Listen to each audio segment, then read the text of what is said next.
Good morning, students. Today I'm going to discuss question number 23, which deals with sale of part of an asset. In my last video, I had talked about कि जब एक machinery का कोई part cell करते हैं तो उसका working notes हम कैसे बनाते हैं. बेटा इस क्वेश्चन के वर्किंग नोट्स मैंने आपको, if you go through the question, this is question number 23 of your T.S. Grewal book from the page 14.53. It says that M1 is purchased for 40,000 on 1st October 2016. ROD rate of depreciation is 10% per annum on WDV.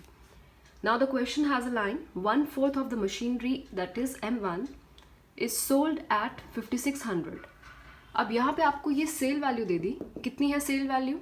5600. और cell date दे रखी है 31 जनवरी 2019. That means 2019 तक हमें अपना account normal बनाना है जैसे हम बनाते हैं. अब 2019 में क्या हुआ? 1/4 of the machinery M1. M1 कितनी थी? 40,000. 40,000 का 1/4 कितना होगा? अगर हम इसको यहीं पे बाइफर्केट करें, 30,000 एंड 10,000. मतलब ये 10,000 जो स्टार्टिंग में था उसको हमने डेप्रिशिएट कर करके उसकी हम रिटन डाउन वैल्यू निकालेंगे 2019 तक, और फिर हमने उसे 5600 में बेच दिया. नाउ लेट अस सी, उसी डेट पे M2 भी परचेज की है for 15,000. This is M2. Now how you have to prepare your working notes. बेटा this question is slightly different. Part वही है, पार्ट हम सेल कर रहे हैं, मगर इसके वर्किंग नोट्स थोड़े ईजी हो गए. क्यों?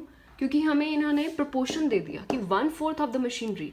अब वो मशीनरी की वैल्यू उस डेट तक, 40,000 की वैल्यू हम उस डेट तक 2019 तक निकालेंगे और फिर उसका 1/4 पार्ट निकालेंगे. Late us see how.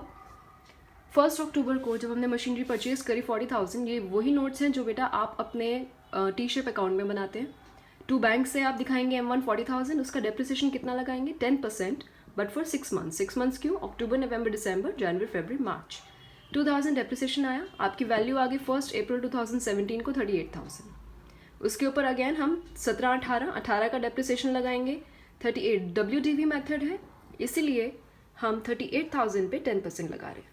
That turns out to be your 3800. What next? This is minus करने के बाद इसकी जो बची कुची वैल्यू आई 1 अप्रैल 2018 को, that turns out to be 34,200. अब 2018 का क्लोजिंग कब होता है? 31 मार्च 2019.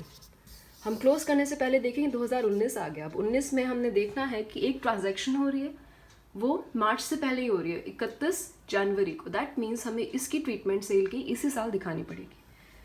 How will show that?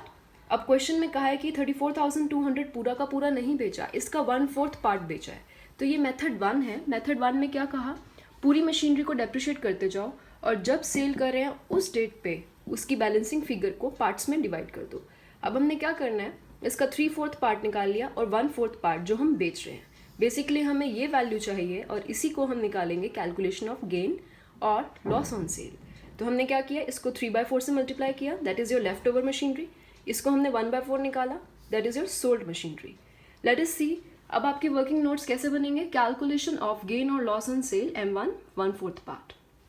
Very basic, जो मैंने आपको स्टैंडर्ड फॉर्मूला बताया. फॉर्मूला क्या कहते हैं? बैलेंस CD लेना है आपको. बैलेंस CD कब? 1 अप्रैल 2018.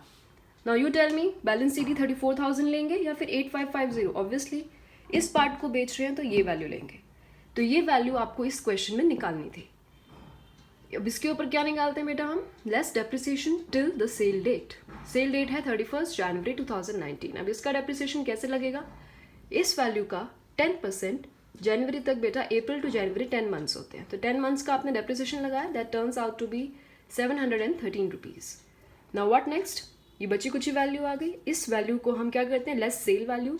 Now clearly you can see 7,000 की चीज़ हम 5,000 में बेच रहे हैं, तो हमें प्रॉफिट हो रहा है, लॉस हो रहा है?